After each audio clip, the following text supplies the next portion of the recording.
você que está assistindo aí também pelo YouTube.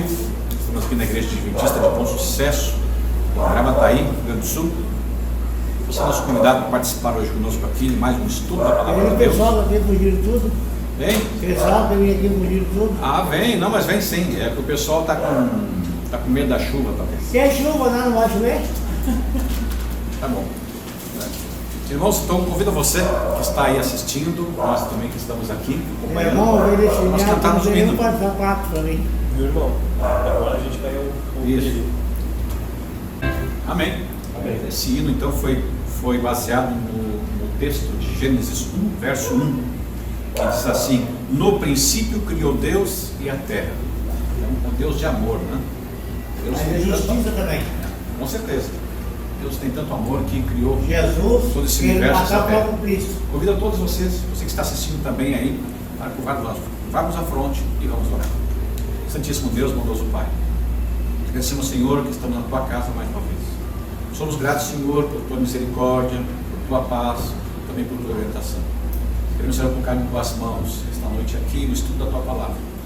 O irmão que veio trazer a mensagem seja inspirado por Ti, venha trazer grandes novas de paz do Teu Evangelho, do Teu trono de graça, e que nós possamos, Senhor, sairmos daqui morto e entramos. Nos dá, Senhor, a Tua paz, organiza para nós, põe em ordem em nosso lugar, em nome de Jesus. Amém. Amém. O irmão Adriano, então, hoje vem da igreja da Neópolis. Fique à vontade, então. O desceu, o pessoal do YouTube está assistindo. Vai assistir Obrigado, depois. Zé. Irmãos, boa noite aos irmãos do YouTube, os amigos que estão nos assistindo neste momento, você que curte a nossa igreja, né? É um momento importante. Deus estabeleceu um estilo de vida para cada um de nós, e um dos estilos de vida é buscar conhecer a Jesus, buscar termos um contato com Ele. E a primeira coisa que nós temos que ter consciência nessa busca é de quem Deus é. Quem Jesus é? E a primeira coisa que Deus é para nós, a primeira coisa que Deus procura trazer para nós é sabermos que Ele é o Criador. A palavra de Deus já abre isso, nos dizendo que Ele é o Criador. Nós temos que sempre ter isso, né? Nós temos sempre essa consciência. E talvez você não tenha essa consciência ainda, você que está ouvindo neste momento aqui, a mim pregando, né? Eu quero dizer para você que a partir do momento que você buscar conhecer esse Deus, isso é o fundamento da nossa existência. É Deus Criador. Ele nos criou os céus, a terra, o mar, as fontes das águas e tudo que neles há. Como nós estamos aqui, então nós somos, né? Segundo lá Gênesis 1, verso 26 e 27, né? Façamos o homem à nossa imagem e nossa semelhança. Então nós não somos qualquer coisa criada, nós somos criados à imagem de Deus. Então esse primeiro hino que nós ouvimos é para dar base àquilo que nós vamos buscar entender esta noite. Uma coisa muito importante é nós entendermos que Deus tem a palavra dele, e a sua palavra, talvez a mensagem que eu vou trazer você já ouviu na sua vida, que é uma mensagem que é muito conhecida. E talvez na infância, dentro da igreja, até mesmo ouviu falar, alguém contando uma coisa interessante. A batalha, né, uma batalha que houve entre Davi e Golias. Um homem pequeno enfrentando um homem gigante. Aí você pode pensar assim: eu ouvi essa mensagem mais uma vez, já ouvi tantas vezes isso. Talvez o que Deus quer que você entenda esta noite é que você veja por um novo sentido o que representa essa batalha, né? Então nós vamos abrir ali em 1 Samuel capítulo 17. Convido a todos a abrir a Bíblia aí. Você que está em casa, corre lá e pega a sua Bíblia. Está no Velho Testamento, né? 1 Samuel capítulo 17. Uma história conhecida, pelo menos pela maioria daqueles que assistem em uma igreja, seja qual for a igreja. Geralmente essa história aqui é clássica, né? E antes que nós venhamos a conversar sobre esse assunto que nós vamos abordar aqui, eu quero convidar a nós aqui na igreja e também os irmãos que estão em casa a curvar as suas frontes para nós fazermos um momento de oração. Oremos. Ó Deus bendito, nós cantamos aqui que o Senhor é o Deus Criador dos céus e da terra. Nós sabemos que a Tua palavra, Senhor Deus, traz isso já nos primeiros versículos. E queremos pedir que o mesmo Espírito que estava lá pairando sobre as águas esteja agora sobre nós, Senhor. Venha a trazer a nós o entendimento e a compreensão da mensagem que Tu tens para nós esta noite. Agradecemos por tudo, pedimos em nome de Jesus. Amém. Muito bem. O cenário desta batalha, o povo era entre o povo de Israel, né, que era governado por Saul, né? Saul era o rei naquele momento ali, e o povo de Israel estava enfrentando não uma nação qualquer, era os filisteus. Os filisteus era um povinho danado de se enfrentar, era o calcanhar de Aquiles, né, que muitos dizem aí, para o povo de Israel. Era muito difícil esse povo. E dada essa, depois de muitas batalhas, estavam mais uma vez se enfrentando.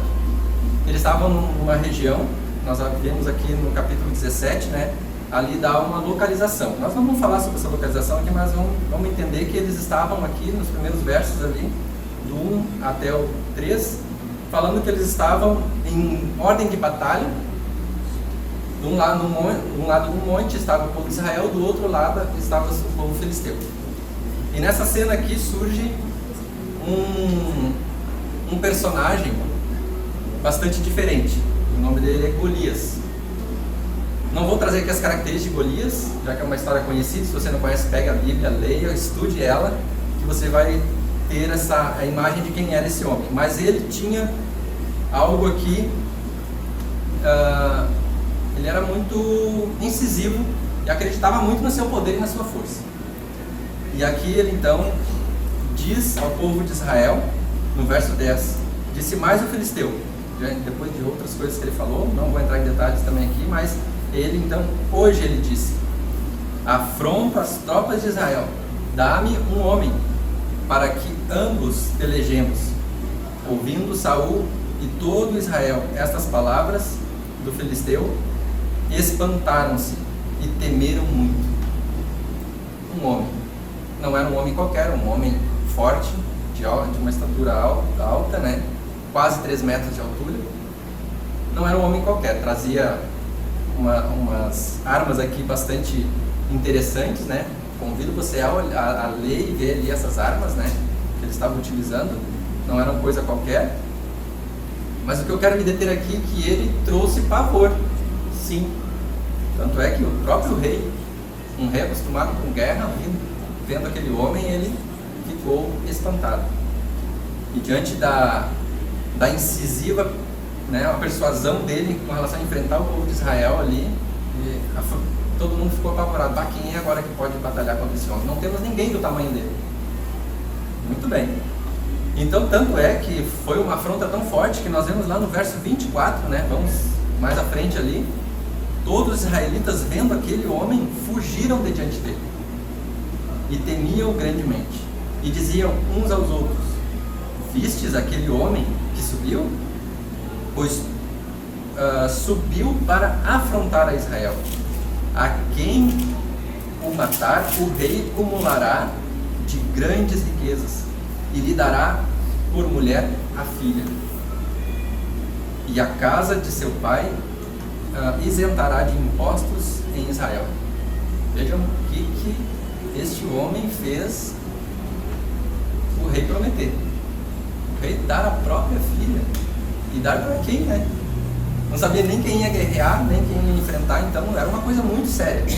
O pavor que aquele gigante trouxe. Só que nesse inteirinho estava acontecendo algo. Deus já estava providenciando alguém para enfrentar esse gigante. E o pior de tudo, diante de nossos olhos, era um homenzinho pequenininho. Mas qual era o diferencial desse homem? A pergunta é esta: qual era o diferencial dele? Eu convido a depois você ler, por exemplo, o livro de Salmos para ver quem era Davi. Um homem que reconhecia Deus, um homem que tinha em Deus a sua fé, um homem também que sabia aonde estava a fonte de toda a sabedoria e misericórdia.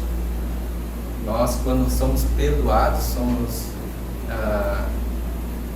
temos a exata noção de quem Deus é, tamanha sua misericórdia, nós também podemos nos tornar gigantes. E nós vamos ver aqui que Davi estava lá cuidando das suas ovelhas, e aí os seus irmãos estavam nessa batalha, estavam aqui nessa batalha, eles estavam vendo lá Golias, mas o seu pai, o pai de Davi e de seus irmãos, pegou e pediu para ele ir até lá, levar alguns mantimentos, e assim ele o fez. Um dia anterior, então, o pai falou com ele, no outro dia ele foi e levou os mantimentos para levar aos seus irmãos, e também o pai dele queria saber, Jessé queria saber quem era, como estavam os seus filhos. Estava preocupado com eles. Coisa de pai, normal, né? Então, Davi então foi, ele era o mais novo de todos os irmãos que ele tinha. E então ele chegando lá, ele falou o seguinte: falou Davi aos homens que estavam consigo, dizendo: que farão aquele homem que ferir a este filisteu? Porque Davi ouviu aquele homem enfrentando o povo de Israel. A este filisteu e tirar a afronta de sobre Israel? Quem é esse incircunciso filisteu para afrontar os exércitos do Deus vivo? Quem é? Vejam bem um detalhe disso aqui.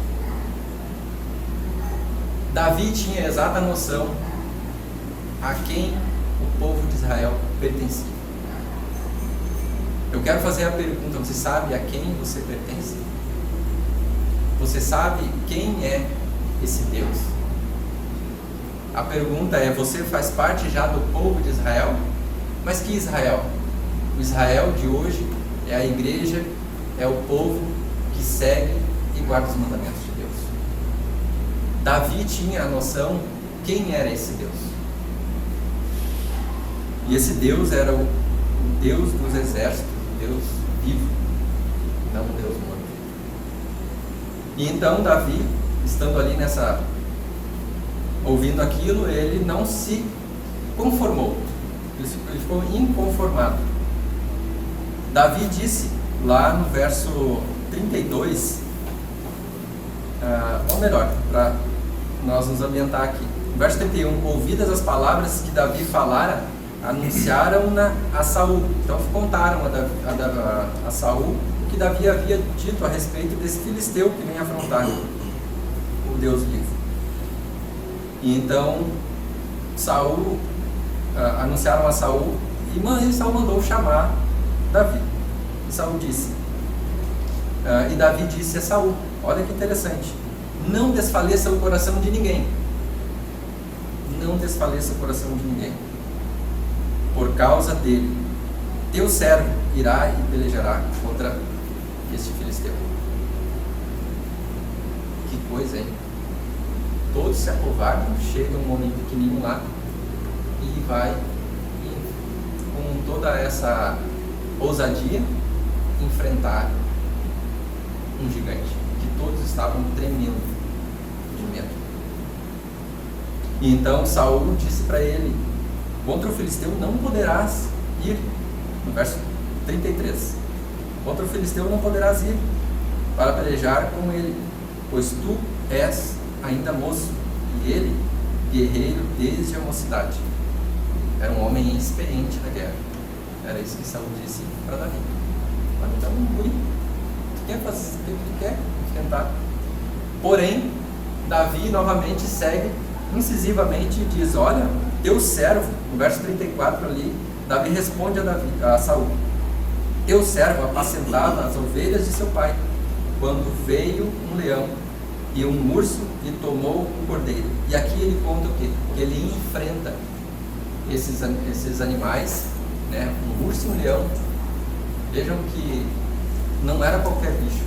E ele enfrentou e feriu e os matou. Algumas vezes você talvez tenha ouvido falar que não, agora o Adriano aqui vai pontuar aqui, né, que ele tinha essa coragem porque Deus já havia preparado ele. Sim, mas não vai ser isso que eu vou falar. Não vai ser isso que eu vou falar. entrar num detalhe aqui interessante.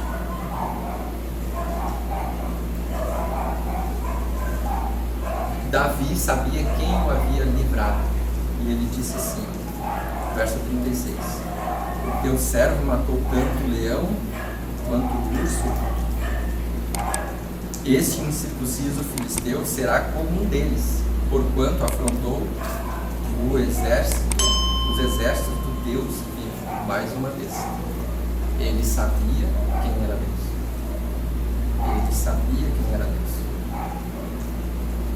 Mas não contente com isso, Davi resolveu, foi enfrentar, e o rei não tinha como segurar esse homenzinho, né? Ele foi enfrentar, e ele foi. Só que ao ele ir enfrentar, Saul pegou e vestiu a Davi de sua armadura e ele pôs sobre a cabeça um capacete de bronze. Então vestiu também de uma couraça. E aí Davi cingiu a espada. E ele então pega e diz, ele explícita ali, que ele nunca tinha colocado aquilo, a partir do verso 39 ali, e ele diz a Saul o seguinte: não posso andar com isto, pois nunca o usei. E Davi tirou aquilo de sobre si, tomou o seu cajado na mão, escolheu para si 5 pedras lisas do ribeiro, e as pôs no alforje. Então, no alforje de pastor. Então ele foi, enfrentou o gigante, e a partir do verso 41 ali, há todo um diálogo, uma afronta, um diálogo, né? Tanto o filisteu olha para ele e diz assim: quem é tu para vir com porretes aqui, né? E pesa como se eu fosse um cão.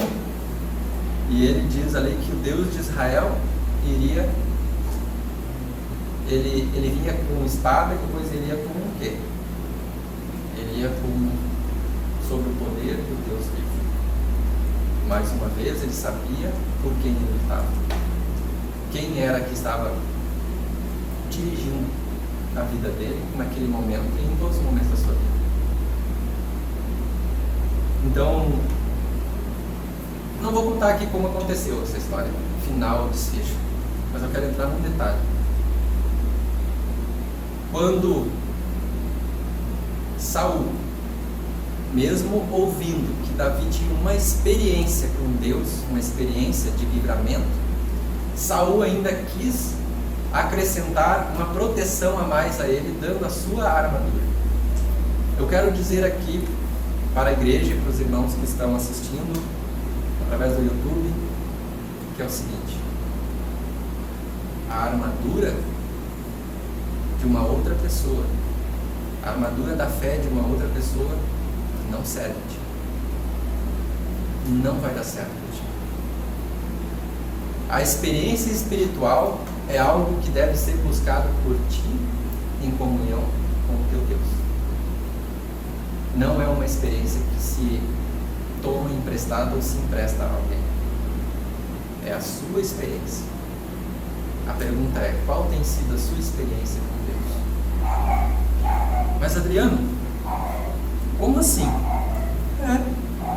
É o seguinte, muitas vezes nós queremos que os outros orem do jeito que oramos, que falem do jeito que os outros falam, ou que eu falo, que preguem como eu prego. Não. Você tem que ter a sua experiência com Deus e pregar aquilo que você tem vivido. E você só pode ter uma vivência com Deus se você sim tomar uma armadura que é única e exclusiva para ti, que vem da tua experiência com Deus. Nós muitas vezes queremos colocar experiência espiritual na vida do outro, e não é assim. Uma experiência religiosa na vida do outro, e não é assim. E muitas vezes ouvimos dos outros a sua experiência religiosa e achamos que ainda aquilo ali deve de ser acrescentado na vida da outra pessoa, com algo mais que eu vivi. Não. O que ele viveu é o que ele viu, o que tu viveu. É o que tu vive, não interessa. Ah, então, Adriano, eu não posso me espelhar em alguém? Sim, nós podemos espelhar alguém. Eu posso me espelhar no irmão José. tranquilo. Mas eu não posso querer ter a fé dele, a pregação dele, eu não posso ter a maneira dele fazer as coisas, como eu não posso ter de nenhum dos outros irmãos aqui da igreja. E nem eu posso querer ter a fé, e nem vocês em casa podem querer ter a fé, ou a vivência, ou pregar o que eu prego. Eu não prego tão bem assim. Mas uma coisa eu sei. Assim como Davi, eu vim aqui hoje, em nome do Deus de Israel, e dizer para você: tenha a sua vida espiritual com Deus. E o melhor modelo que existe na Bíblia é Jesus. Ali sim está a experiência espiritual que você precisa. Então você busque essa experiência, lendo toda a Bíblia, mas de modo especial os Evangelhos. O que Jesus viveu, como ele viveu, o que ele fez e o que deixou de fazer. O que ele orientou, o que ele disse a respeito de quem era o Pai. Jesus, ele foi vitorioso porque ele disse assim: eu vim em nome do meu Pai. Eu pergunto, você está aonde você está? Aqui na igreja, na sua casa, em nome de quem? Em nome de quem você está aí? Em nome de quem você vai trabalhar? Em nome de quem você estuda? Em nome de quem você fala? Em nome de quem você prega? Em nome de quem você canta? Se não for em nome do Deus de Israel, do Deus vivo, do Senhor dos Exércitos, em nome de Jesus, você não vai ter a experiência que um vitorioso tem. A vitória está em Jesus. Mas Adriano, o que devo de fazer?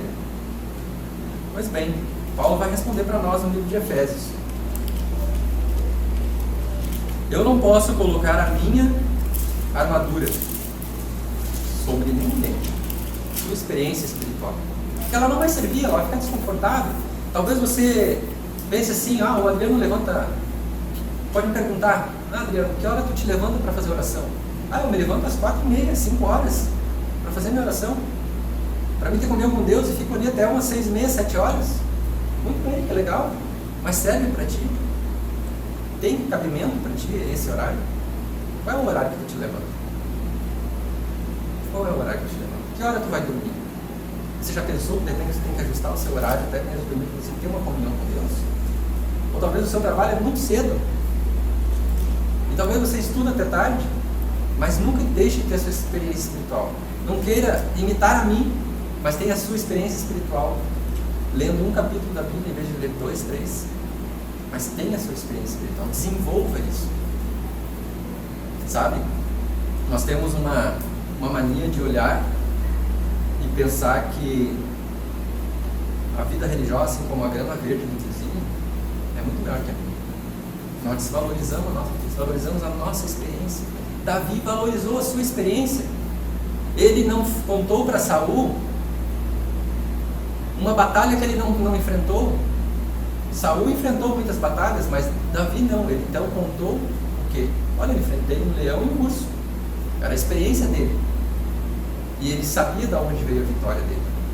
Eu não sei se você já teve problema na sua vida espiritual, qual é o tipo de problema, mas o seu problema é a sua batalha. Talvez você tenha um pecado que é carecível. Esse é o que você tem que vencer. Talvez pareça para alguns pequeno: eu tenho um problema, eu como demais. Pode ser um pecado. Comer demais é pecado, não é verdade? Mas aí eu vou dizer assim uma coisa: para mim isso é pequeno, para mim é fácil não comer muito. Talvez para Saul ele nunca enfrentou um urso e um leão, enfrentou várias batalhas, mas Saul não entendia que a sua batalha não servia para Davi. A armadura de Saul não serviu para Davi, e Davi não poderia ir lutar, certamente sairia derrotado, porque a armadura de Saul não trazia a experiência que Davi tinha. Atrapalhava a sua experiência.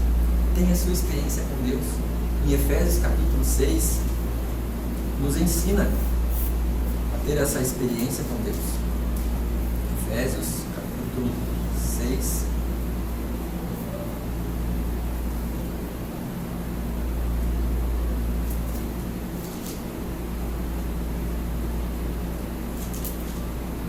Efésios capítulo 6, verso 10. E o interessante é que Paulo abre aqui, falando dessa armadura, no verso 12, ele dá a tônica dessa batalha. A nossa luta não é contra o sangue e a carne, e sim contra os principados e potestades, contra os dominadores deste mundo tenebroso, contra as forças espirituais do mal nas regiões celestes. Davi sabia disso, que ele não estava enfrentando um gigante qualquer. Ali havia uma batalha entre princípios divinos que Israel tinha que conservar contra um povo idólatra. Quando nós saímos para a batalha da nossa vida espiritual, nós temos que entender isto. Não é contra pessoas que nós batalhamos, mas contra um inimigo invisível. Contra alguém muito poderoso, que é um gigante, como Golias representa. Mas se nós vamos em nome do Deus de Israel, eu faço a pergunta: quantas batalhas você já perdeu? Talvez você não foi pelo Deus de Israel. A sua família está se perdendo. Talvez você não tenha ainda enfrentado em nome de Jesus. Quantas batalhas você perdeu? Perdeu seu filho para as drogas? Meu irmão, lute em nome de Deus de Israel. Talvez você queira se livrar das drogas, queira se livrar de um pecado acariciado. Lute em nome de Deus de Israel e o gigante vai cair. Mas para isso você tem que fazer uma coisa. Portanto, tomai toda a armadura de Deus. Essa é a armadura que serve em você, a armadura de Deus. Não é de Saul, não é a armadura do irmão fulano, ciclano, não é a armadura do Adriano, não é do José, não é a armadura do seu vizinho, do seu amigo, do seu conhecido lá crente. Não, essa é a armadura de Deus. E essa armadura, ela é muito importante nós entendermos. Essa armadura, então, ela deve ser tomada para que possais resistir no dia mau e depois de ter vencido tudo, permanecer inabalável, como Davi, inabalável diante do gigante. Você tem ficado abalado diante do gigante? Então tome essa armadura, porque você tem uma promessa aqui: depois de ter vencido tudo, permanecerá inabalável. Você permanecerá inabalável. Estai, pois, cingindo-vos, estai, pois, firmes, cingindo-vos com a verdade e vestindo-vos da couraça da justiça. A palavra de Deus diz lá em João capítulo 17, depois que você confira lá, João 17, santifica-os na verdade, a tua palavra é a verdade. Então, quando fala aqui em verdade, é a palavra de Deus. Tome a palavra de Deus em sua vida. E depois, revestindo-vos da couraça da justiça. Lá no Salmo 119, 172 ou 171, não me engano, lá diz que todos os teus mandamentos são justiça. Guarde os mandamentos de Deus. Guarde os mandamentos. Toma a palavra de Deus. Guarde os mandamentos de Deus. E ainda diz aqui que calçai os pés com a preparação do Evangelho da paz. Qual é a preparação do Evangelho da paz? A sua vida, a sua experiência com Deus. Preparando-se. O Evangelho da paz é toda a palavra de Deus. O Evangelho eterno diz que lá no capítulo 14, verso 7, diz que nós devemos de temer a Deus e dar glória, porque Ele é o Criador dos céus, da terra, do mar e das fontes das águas. Deus é o Criador. A primeira coisa do Evangelho é Deus na sua vida como Criador. E você é criatura feita à imagem de Deus. Davi sabia disso. Davi enfrentou em nome do Deus de Israel um gigante. E você pode enfrentar o seu gigante também. E com certeza poderá sair vitorioso. Embraçando sempre o escudo da fé, com a qual podereis apagar todos os dardos inflamados do maligno. Embraçar o escudo da fé é preciso, para isso, exercitar essa fé. E a palavra de Deus diz que a fé, ela se fortalece pelo ouvir e ouvir da palavra de Deus. Mais uma vez, voltamos à palavra de Deus, a base para a nossa vida. E depois segue ali: tomai também o capacete da salvação e a espada do Espírito, que é a palavra de Deus. Mais uma vez a palavra de Deus surge ali como sendo a espada do Espírito. Mas tenha o capacete da salvação. Saiba e tenha certeza que você tem um Salvador, e o nome dele é Jesus. Você tem um Salvador que, apesar dos erros que tenha cometido, ele é um Salvador que está junto ao Deus Todo-Poderoso, intercedendo por nós. Ele foi quem morreu na cruz, e é Ele que nos dá a vitória. Você e eu podemos ter tudo na vida, o melhor carro, a melhor casa, mas se você não tiver Jesus na sua vida, você não tem nada, nada mesmo. Ele é a razão, é Ele a quem nós devemos conhecer. É Ele que temos que ter, é com Ele que nós devemos ter intimidade. Porque foi em nome dele que ele enfrentou a maior de todas as batalhas. A batalha contra o mal na cruz do Calvário. É Ele que conhece a sua e a minha luta. Porque um dia ele chorou, um dia ele sentiu dor, um dia ele foi injuriado, foi cuspido na cara, ele foi ferido e maltratado. E o pior é que nós somos culpados. Ele sofreu por nós, porque nós todos somos pecadores. Desde aquele dia que o inimigo venceu Eva e Adão no jardim do Éden. Mas Jesus se propôs, desde aquele tempo, sabe, desde os tempos eternos, você não está sozinho. A maior coisa importante de se saber é como Davi sabia que ele lutava pelo Senhor dos Exércitos. Contra o pecado você tem Jesus, que morreu por ti desde os tempos eternos. Ele se propôs a um dia morrer na cruz pela minha e sua vida. Então busque conhecê-lo. Agora nós vamos cantar um hino. Quero que você se coloque em pé, curva a sua fronte, aqui na igreja, aí na sua casa. Talvez você esteja com alguém do seu lado. Tome na mão dessa pessoa. Talvez seja uma pessoa que esteja enfrentando uma luta. Agora, ao cantar esse hino, saia com a consciência que você deve buscar conhecer a esse Deus, mas principalmente, amém. Eu não posso deixar de encerrar e dizer que no conjunto desta armadura está algo que nós vamos fazer agora.